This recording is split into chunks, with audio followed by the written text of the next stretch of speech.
will. Ne rien céder aux We injustices. cannot give Ne rien ground to céder injustice. à la We fatalité. can give nothing to Agir. fatality or the Agir. sense of the inevitable. Agir. We need to act, act, and act. Alors c'est à nous de faire. So it's up to us to do just Je vous that remercie. together. I thank you.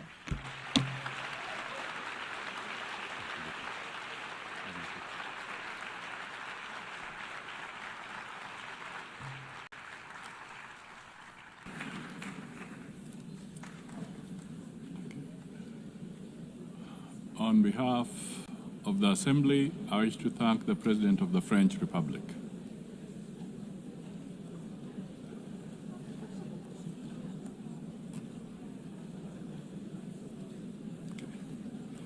The Assembly will now hear an address by His Excellency Sadra Shadia Zaprov, President of the Kyrgyz Republic. I request protocol to escort His Excellency and invite him to address the Assembly.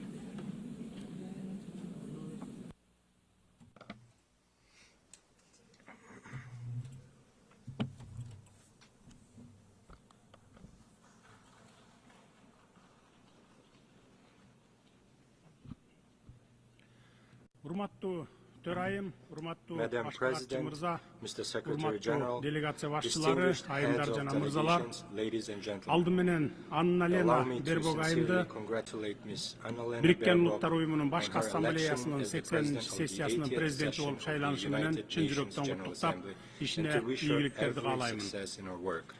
This year, we mark the 80th anniversary of the UN, a unique institution that has stood guard over peace, security, and development for nearly a century. Over these 80 years, despite numerous conflicts, the world has fortunately been spared the outbreak of a Third World War.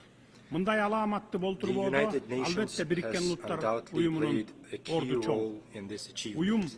The organization has become not only an international platform for dialogue, but also played a special role in preventing a global conflict. Today, the trend of regionalism in world politics is strengthening. We are witnessing continued price hikes, a shortage of liquidity, and a war of sanctions in the global economy. The threat of terrorism and extremism has spread across all countries. Despite criticism, the UN remains the only true universal organization endowed with both moral authority and institutional capacity. Today, Kyrgyzstan takes pride in the political stability it has achieved and in ongoing social and economic transformation. These achievements did not come easily to us. For us, the price of attaining freedom and independence was very high. But I can state one thing with confidence. We have been able to establish Kyrgyzstan as a state. This achievement allows us to set ambitious goals for the future. International organizations, including the UN, recognize Kyrgyzstan as one of the freest and most stable states on the Eurasian continent with a strong civil society. A large-scale and irreversible fight against corruption and crime is considered a priority area of state policy in Kyrgyzstan. Today, our task is to pursue political modernization and economic development in line with the demands of tomorrow. We are committed to improving the investment climate, building an information society, and establishing fair and transparent public governance. Ladies and gentlemen, every year in New York, leaders of all world's nations gather to once again remind themselves and each other of the great mission for which the UN was created. I too have come to New York with this mission. Today, my diplomatic staff have prepared a polite text that takes into account the international diplomatic situation. However, this year, standing at this high podium, I decided not to speak as a diplomat. This year, from this podium, I wish to speak not only as the head of state, but as an ordinary person and a citizen of my country, openly expressing my true thoughts and reflections on the international events happening in the world. This year marks the fourth time I am delivering a speech at the UN General Assembly. For 3 consecutive years, I came here and delivered pleasant, beautiful words.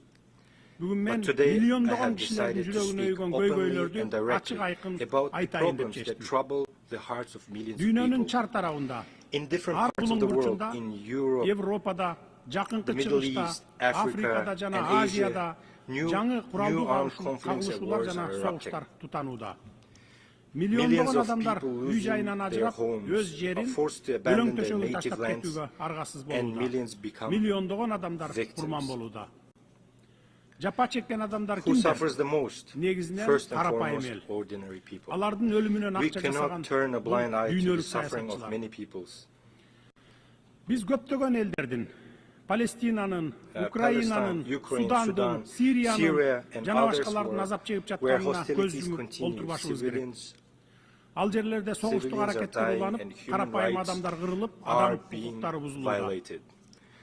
Дүйнө коомчулугу өзүнүн өзүнчүл геосаясий кызыкчылыктарына таянып, аталган чыгчатактарга мунусу көбүрөөк, ал эми тигиниси азыраак маанилүү деген принцип менен мамиле кылып, кош стандарттуу ыкманы колдонууда.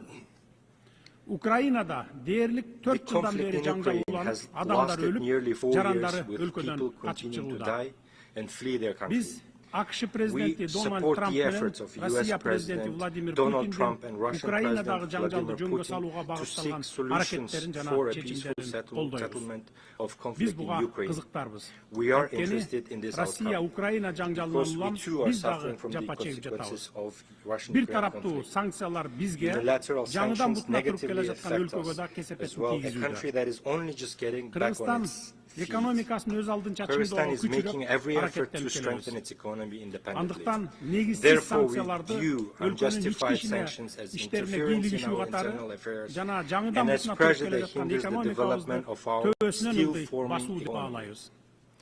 Мен дайыма айтып келгем, жана дагы бир жолу кайталаймын.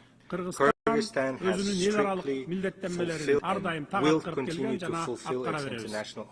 Бирок биз жарандарыбыздын кызыкчылыгын өлкөнүн экономикалык өнүгүүсүн курмандыкка чала албайбыз. Кыргызстанга карата жарыяланган санкциялар айрым бейөкмөт уюмдар жана кара ниет жарандарыбыз тарабынан жайылтылган жалган маалыматтарга негизделген. Кыргызстан банктардын ишмердүүлүгүн кылдап текшертирүү үчүн көз карандысыз эл аралык аудиттерди кабыл алууга даярбыз. 2024 жылы Европа Бирлигинин өлкөлөрү Россия менен $141 миллиард соода жүргүзсө, анын 36 миллиард доллары Россиядан импорттолгон товарлар болгон. Ал эми биздин эки банкка каршы санкция жарыялаган Британиянын өзү 2024 жылы Россия менен $2,2 миллиард соода жүргүзгөн. Ачык айтканда, кимдир бирөөлөр өз алдынча кызматташуу мүмкүнчүлүгүн өзүнчүлүк менен өзүнө калтырып, өз кызыкчылыктарын коргоп, башкаларга тыюу салган. Бул көрүнүштү кантип атоо керек? Өзгөдөн бир нерсе талап кылаардан мурда өзүң башкаларга үлгү бол деген сөз. Бизге Россия менен кызматташпагыла деген талап коесуңар дагы өзүңөр кеңири кызматташып жатасыңар. Бизди силерге караганда Россия менен көптөгөн экономикалык байланыштар бириктирип турат. Ошондуктан экономикалык жактан Россия менен кызматташпай кое албайбыз. Биз башкалар менен тирешүүнү каалабайбыз. Биз дээрлик бардык өлкөлөр менен кызматташып, көп векторлуу саясат жүргүзүп жатабыз. Мисалы, биз ошол эле Англияга жылына $1 миллиарддан ашык долларга алтын сатабыз. Менин өлкө президенти катары биринчи милдетим жарандарымдын жана өлкөмдүн коопсуздугун камсыз кылып, экономикалык абалын жогорулатуу. Биз экономикалык кызматташтыкты жана сооданы саясатташтырууга каршыбыз. Ошондуктан эки банкка банкыбызга салган санкцияларды тез арада алып салууну талап кылабыз. Урматтуу айымдар жана мырзалар, Бириккен Улуттар Уюмунун башкы катчысы буга чейин Газа тилкесин миңдеген балдардын көрүстөнү деп мүнөздөгөн. Газадагы согушту жана үрөй учурган окуяларды токтотуу үчүн дагы эмне кылуу керекпиз? Биз Газа тилкесиндеги аеосуз кагылышуулардын айынан эбегейсиз жоготууларга учурап жаткан Палестина элине тилектеш болушубуз керек. Бүткүл дүйнөнүн көз алдында өтүп жаткан адам чыдагыс трагедияга кайдыгер карабашыбыз керек. Биз палестиналыктарга каршы геноциддин токтотулушун жана Бириккен Улуттар Уюмунун эл аралык соту тарабынан эл аралык соттук иликтөөнүн башталышын талап кылабыз.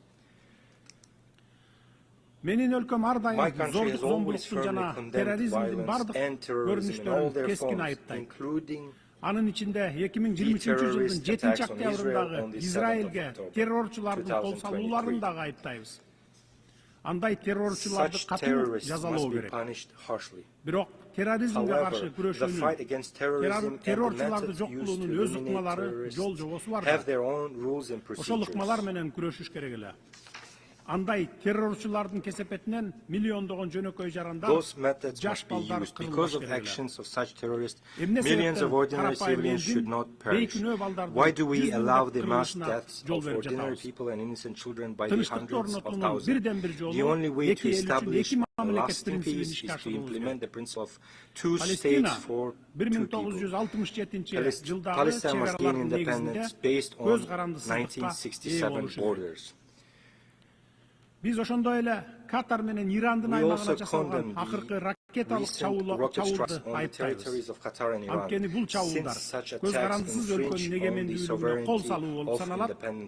Аймактагы туруктуулукка жана коопсуздукка коркунуч келтирет жана эл аралык укуктун ченемдерине каршы келет.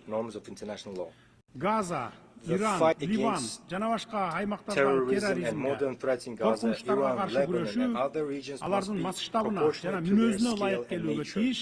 Бейкүнөө жарандар, аялдар жана балдар жабыркабашы керек, алар курмандыкка чалынбашы керек. Урматтуу айымдар жана мырзалар, коңшу өлкө катары Кыргызстан азыркы оор шарттарда Афган элине ар тараптуу колдоо көрсөтүүнү, Афганистандын экономикасын аймактык жана дүйнөлүк экономикалык процесстерге интеграциялоо маанилүү деп эсептейт. Афганистанды эл аралык изоляцияга алуу, аны чет элдик жардамсыз калтыруу туура эмес. Бул адилетсиздик. Геосаясий идеологиялык максаттарды көздөп, каржылык инструменттерди колдонуу аркылуу гуманитардык кризисти курчутууну адилетсиздик жана адамгерчиликсиздик деп эсептейбиз.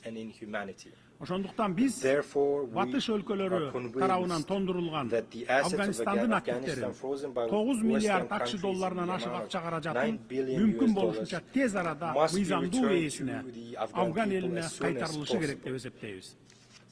Аталган каражаттар инфраструктураны калыбына келтирүүгө, жергиликтүү банктар аркылуу жарандарга жеткиликтүү насыяларды берүү мүмкүнчүлүгүн кеңейтүүгө, айыл чарбасын өнүктүрүүгө жана жакырчылыкта жашаган миллиондогон адамдарга жаңы мүмкүнчүлүктөрдү түзүүгө жардам бермек. Бул акчаларды ушул тапта өзүңөр колдонуп пайдасын көрүп жатасыңар. Эмне деген уятсыздык. Ушул эле Бириккен Улуттар Уюмунун маалыматына ылайык 2025-жылы Афганистанда 15 миллиондон ашык адам ачкачылыкка дуушар болсо, 24 миллион адам гуманитардык жардамга муктаж болуп. Баарыбызга маалым болгондой, сентябрь айынын алгачкы күндөрүндөгү жер титирөөдөн улам 2000ден ашуун афган боодошторубуз каза тапты. Тилекке каршы акча каражаттарынын жетишсиздигинен жана инфраструктуранын начарлыгынан улам жабыркагандарга өз убагында жардам көрсөтүүгө мүмкүн болгон жок. Биз батыш өлкөлөрүнүн лидерлерин Афган элинин келечеги үчүн активтерин тез арада кайтарып берүүгө чакырабыз. Эгер Афган эли жакырчылыктан, ачарчылыктан тез арада чыксын десеңиздер, токтоосуз кайтарып бериңиздер. Адам укугу, мамлекеттер аралык укуктар жөнүндө сүйлөгөн сөздөр менен кылган ишиңер мына ошондо бири-бирине дал келет. Урматтуу жыйындын катышуучулары, Африка өлкөлөрүндөгү чыр-чатактардан баштап азык-түлүк коопсуздугуна чейинки маселелер сөз жүзүндөгү боорукердикти эмес, конкреттүү иш менен бекемделген тилектештикти талап кылат.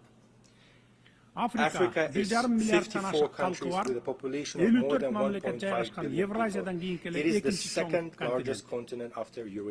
Африкада ресурстардын эбегейсиз запастары бар. Жана биз жакынкы келечекте Африканын дүйнөлүк экономикадагы жана эл аралык саясаттагы ролу бир нече эсе жогорулай тургандыгына ишенебиз. Ошондуктан Африканын эбегейсиз кен байлыктары, Африканын тез өнүгүшүнө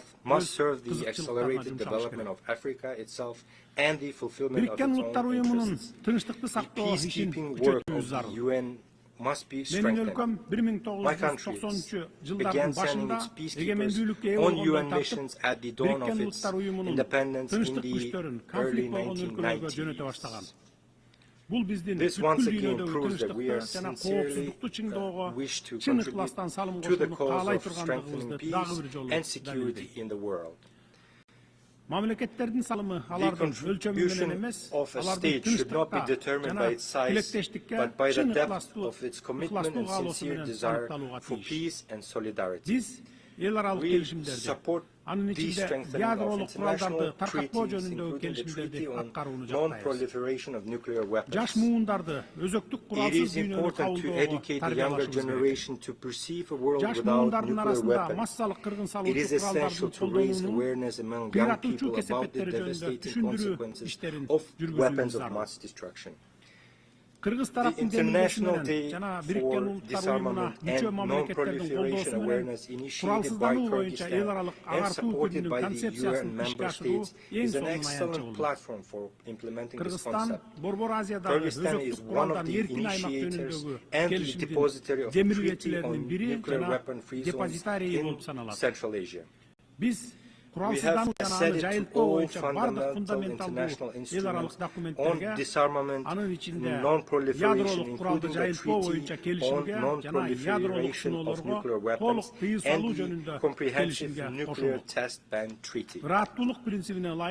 In line with the principle of consistency, this year the Kyrgyz Republic made the political decision to sign the Treaty on Prohibition of Nuclear Weapons. We firmly believe that our planet must exist without nuclear weapons. This human invention must be used solely for peaceful purposes. Ladies and gentlemen, for sustainable development and regional integration, the countries of Central Asia require equal dialogue and active cooperation. Despite complex historical and geographic factors, Kyrgyzstan has peacefully resolved its border issues with neighboring countries, in particular Tajikistan and Uzbekistan. This process involved lengthy negotiations and at high political levels, expert levels, and was resolved with due respect for the interests of all sides. I can state with confidence that today the borders between Kyrgyzstan, Tajikistan, and Uzbekistan are borders of friendship, trade, and cooperation. This experience confirms that peace is possible where there is political will, respect and dialogue, which enabled us to resolve existing contradictions and embark on a path of creation and development. Kyrgyzstan is ready to share this experience of resolving complex issues with the international community. Let us use the more than $3 trillion that are spent annually on armaments worldwide to improve people's lives, eradicate hunger, protect our environment, and clean the air. After all, there are no borders when it comes to breathing air. We all breathe the same air. Therefore, I call on us to live not in a race for who has the most powerful weapons, but in a competition for whose country has the cleanest nature and air. Dear friends, climate change is a reality we are witnessing today. We face threats of drought, melting glaciers, changes in ecosystems, and loss of biodiversity. Kyrgyzstan, as a mountainous country, is particularly vulnerable to these changes. We are already experiencing the threat of declining water resources and risks to agriculture and biodiversity. Although Kyrgyzstan is landlocked, it actively participates in international environmental initiatives and can play a significant role in supporting agreements aimed at protecting global ecosystems. The Kyrgyz Republic consistently advocates for recognition of the interconnection of natural systems from mountains to oceans, which are two poles of a single system. The future of the oceans begin on the mountaintops. In this context, we ratified the agreement on conservation and sustainable use of marine biological diversity and became among the first 60+ countries to join the agreement. Rivers that sustain marine and coastal ecosystems originate in mountains. Thus, the protection of mountain ecosystems and the sustainable management of the oceans are interconnected. At present, the country is preparing the second Bishkek +25 summit, scheduled for 2027 as a central platform for states, international organizations, and experts on sustainable development of mountain regions. We invite all of you to take an active part in this event. Dear friends, as former UN General Secretary Dag Hammarskjöld once aptly said, the UN was not created to lead humanity to heaven, but to save humanity from hell.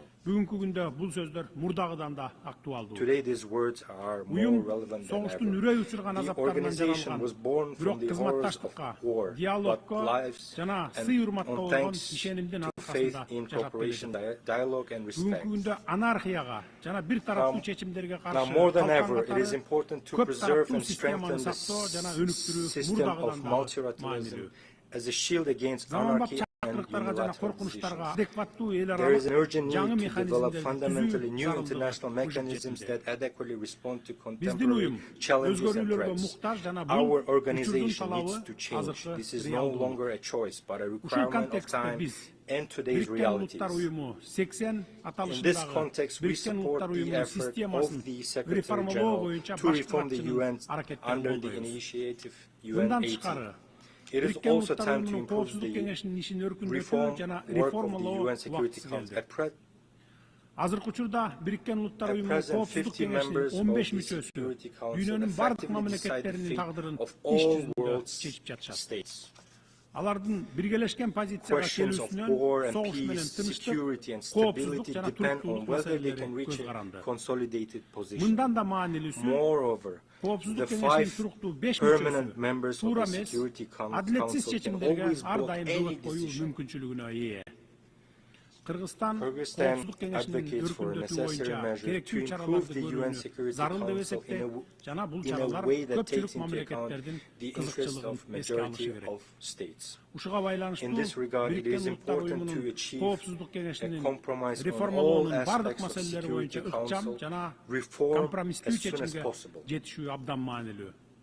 This reform must be based on principles of universality, broad geographical representation, and wide support among UN member states. Kyrgyzstan considers it legitimate and fair to expand the rights of African states to membership in the Security Council and to eliminate historical imbalances. More than 60 member states, including Kyrgyzstan, have never been elected to the Security Council, while some countries have been elected 5 or 6 times. We think it's not fair. Distinguished delegates, Kyrgyzstan strives to make its contribution to peace, global security, and sustainable development. In order to draw the attention of the UN and the world to the challenges faced by small states, Kyrgyzstan has put forward its candidacy for non-permanent membership in the UN Security Council for the period 2027-2028. The support of countries that have never been elected to the Security Council will strengthen confidence in equality among members and thereby raise the authority of organizations and reinforce trust in it. We sincerely believe in the principle of justice, and I ask UN member states to support us in the elections in June next year. Every country should have the opportunity to serve as a member of the Council and contribute to the cause of maintaining peace and security. Biz Koopsuzluk Kengешine olumlu saytılan tajribası var mamleketlerin katarına kiremiz dep işerimli türde aytalamın. Biz el aralık hukuktu, adaletlүүлүктү, адам укуктарын коргоону бекем карманабыз жана өз ара урматтоого, кызыкчылыктардын балансына жана келечек муундардын жоопкерчилигине негизделген көп тараптуу системаны колдойбуз. Урматтуу айымдар жана мырзалар, учурдун чакырыктары жалпыбызга тиешелүү жана аларга карата жоопторубузда бирдиктүү болушу керек. Айткан сөзүбүз менен ишибиз дал келүүсү кажет. Биз аракетсиздикке жол бербешибиз керек. Дүйнө аракетти талап кылат. Планетабыздын келечеги баарыбыздын жалпы жоопкерчилигибиз. Көңүл бурганыңыздарга рахмат. Thank you very much for your attention.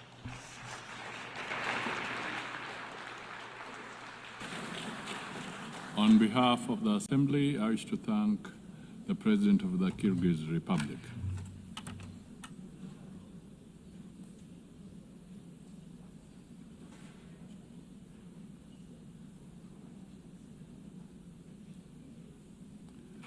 The Assembly will hear an address by His Excellency Gustavo Petro Orrego, President of the Republic of Colombia. I request protocol to escort His Excellency and invite him to address the Assembly.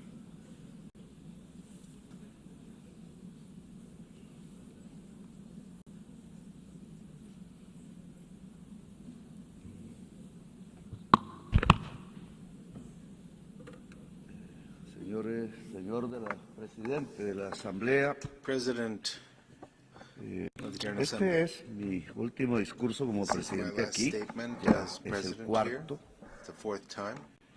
En el primero In my first anuncié a la Asamblea que era muy posible que speech, estallara un conflicto al lado de Ucrania en Palestina.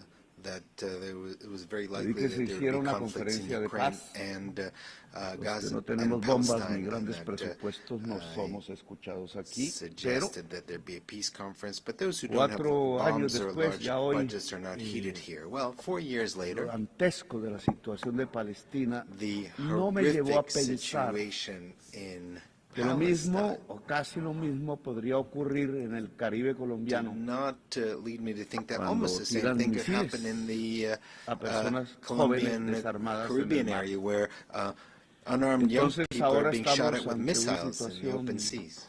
And now diferente. we are in a different Quizás situation. más global, la Perhaps it's barbarie hoy more es global, del planeta. a kind of stone Hoy age cae sobre la humanidad entera. that has descended on Los misiles all of sobre humankind. 17 Missiles jóvenes desarmados against en las 17 aguas del mar unarmed Caribe, young people quizás in the algunos colombianos. Caribbean Sea, La some of them persecución, Colombians. aprisionamiento y encadenamiento y Persecution, expulsión imprisonment, de millones de expulsion migrantes, of millions los of misiles que migrants, caen sobre las the 70,000 missiles, personas en Gaza that y have los killed matan, some 70,000 la people falta in de acción Gaza, sobre la the lack crisis of action climática, on the climate cuyas palabras se crisis. borran por orden de Trump, están ligados y obedecen a la misma causa. La migración es una excusa para que una sociedad rica, blanca y racista se crea la raza superior y no mire que sus dirigentes la llevan con toda la humanidad al abismo de su propia extinción. Dicen que los misiles en el Caribe eran para detener las drogas. Mentira, dicha aquí, en este mismo sitio. En el año 2023 y 2024 fueron los años donde más cocaína se incautó y más de 700 capos del narcotráfico fueron extraditados a Estados Unidos y Europa. Los extradité yo y la cocaína la incautó mi gobierno. Y no tiramos un solo misil ni asesinamos ningún joven. Los años donde probé que es más eficaz sustituir voluntariamente con los cultivos de hoja de coca que erradicarla forzadamente con glifosato y fuerza sobre los campesinos pobres de Colombia. He cambiado la fracasada y violenta guerra contra las drogas por una eficaz política antinarcotraficante, que es diferente. No confundir la sustancia muerta con la persona religiosa. Pero necesitan violencia para dominar a Colombia y América Latina. Necesitan destruir el diálogo e imponer y lanzar misiles asesinos sobre jóvenes pobres en el Caribe. La política antidroga no es para detener la cocaína que llega a los Estados Unidos. La política antidrogas es para dominar los pueblos del sur en general. No mira la droga, mira el poder y la dominación. You shouldn't look at the drugs, you should look at who has the power and who dominates. This is why I speak to you as a decertified president. I've been decertified by President Trump without him having any right to do this, a human right or divine right, or any quieren sensible violentar y reason. forzar a decenas de miles de They campesinos want to desde force el by gobierno de violence Estados tens of Unidos thousands que of está peasants influenciado por to do what políticos the de U.S. poder government wants colombianos to do, mafiosos. which are A influenced by centenares de miles de campesinos colombianos los han masacrado mafia como groups in masacran a los niños en Colombia. Thousands Las of masacres fueron peasants hechas are en massacred Colombia in Colombia por políticos que eran by senadores, politicians who were senators, who were presidents, who were ligados y sobornados ministers por la mafia that were colombiana, bribed and el on the payroll narcotráfico, of the drug aliados al mafia. mismo tiempo And at the same a la time, they extrema were derecha de la allies Florida en Estados Unidos of the extreme y right ahora aliados al gobierno de based in Trump, Florida of the United States, aliados and now desde allies hace of décadas the Trump a administration. los They've been capos del allied narcotráfico de la for cocaína en decades Colombia, with the drug verdaderos lords, esquifos, como dicen los italianos. cocaine drug lords in Aliados a esquifos Colombia. hacen la política antidrogas They were desde Washington, allies, Estados and Unidos. so they led this No sé anti-drug si Trump policy sepa from que su Washington. I política don't know if exterior Trump hacia even knows Colombia, Venezuela y that el his foreign Caribe policy towards Colombia, es Venezuela, and asesorada towards the por Caribbean colombianos que is son aliados based on políticos advice de from la mafia de la Colombians who are cocaína. allies of the Yo mismo denuncié cocaine con nombre mafia. I propio a estos myself políticos denounced del these paramilitarismo politicians, narcotraficante including the con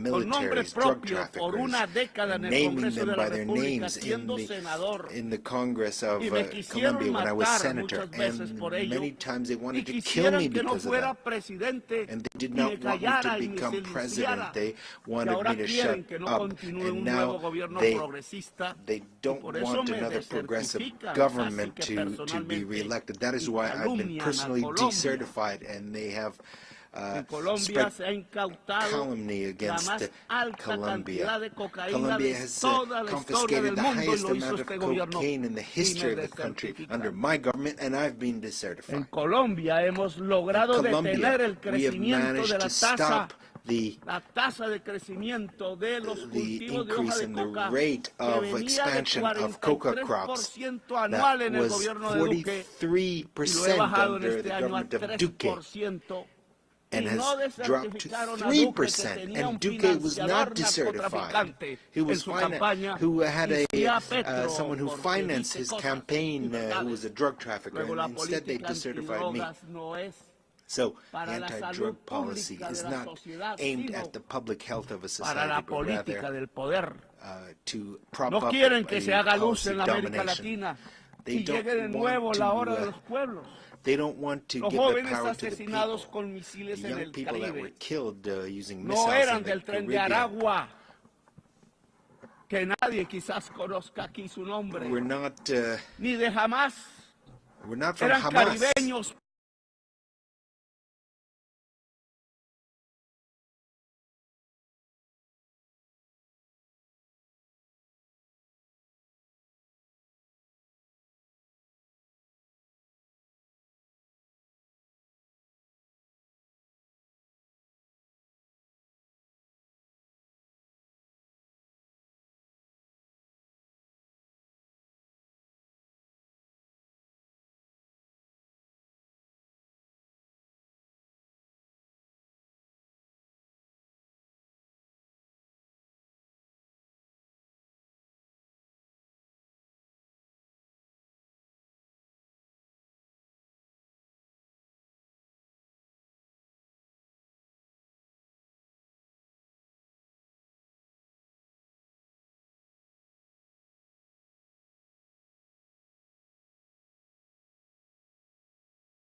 For countries such as Mozambique, which bears no historical responsibility for the climate crisis, but are amongst those that are the hardest hit by its consequences.